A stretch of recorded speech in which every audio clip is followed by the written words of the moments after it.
आप जानते हैं दिल की नसों में जो ब्लॉकेज बनती है वो बनती कैसे है? क्या ये सिर्फ फैट खाने की वजह से बनती है? तो आज हम जानेंगे कोलेस्ट्रॉल, प्लाक और आर्टरीज के बारे में बहुत ही आसान भाषा में। हमारी जो दिल की नसें होती है जिसको हम कोरोनरी आर्टरी बोलते हैं, वो हमारे दिल को ब्लड और ऑक्सीजन और साथ में न्यूट्रिएंट सप्लाई बहुत ही आसानी से करते रहते हैं जब दिल में कोई ब्लॉकेज नहीं रहता, जिसको हम बोलते हैं स्वस्थ दिल और मजबूत दिल। लेकिन जब हम सैचुरेटेड फैट खाना शुरू कर देते हैं और साथ में जंक फूड खाते हैं, ऑयली फूड खाते हैं, तो उस टाइम हमारे ब्लड में लो डेंसिटी कोलेस्ट्रॉल की मात्रा बढ़ती जाती है। अब ये लो डेंसिटी कोलेस्ट्रॉल की मात्रा जब भी बढ़ती जाती है, तो हमारे ब्लड के हमारे नसों के अंदर कोलेस्ट्रॉल, कुछ कैल्शियम के पार्टिकल्स और साथ में कुछ मरी हुई कोशिकाएँ एक ही साइड में कहीं जमना शुरू हो जाते हैं, जिसको हम प्लाक बोलते हैं।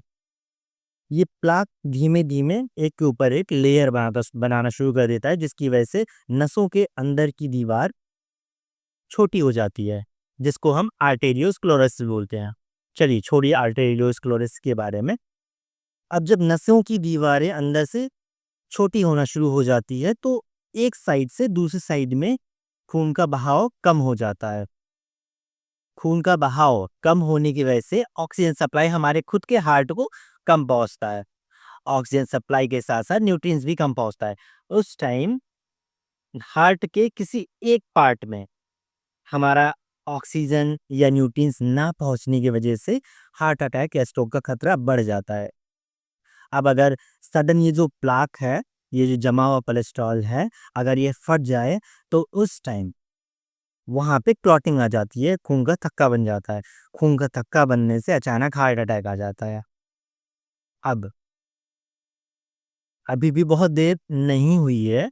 अगर आप इस चीज़ के बारे में जान चुके हैं तो कुछ नहीं, एक हेल्दी लाइफ़स्टाइल फ़ॉलो करें, जिसमें रेगुलर एक हेल्दी खाना खाएँ, साथ में कुछ एक्सरसाइज़ करें, धूम्रपान ना करें और स्ट्रेस कम लें, जिसकी वजह से ये कोलेस्ट्रॉल और साथ में हार्ट अटैक का खतरा बहुत ही रिड्यूस हो जाएगा, कम हो जाएगा।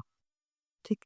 अब जब आप जान गए हैं इस बारे में कि ब्लॉकेज बनता कैसे है, तो आप अपने हार्ट का खुद ध्यान रख सकते हैं। अगर पसंद आया हो तो सब्सक्राइब करें। Thank you.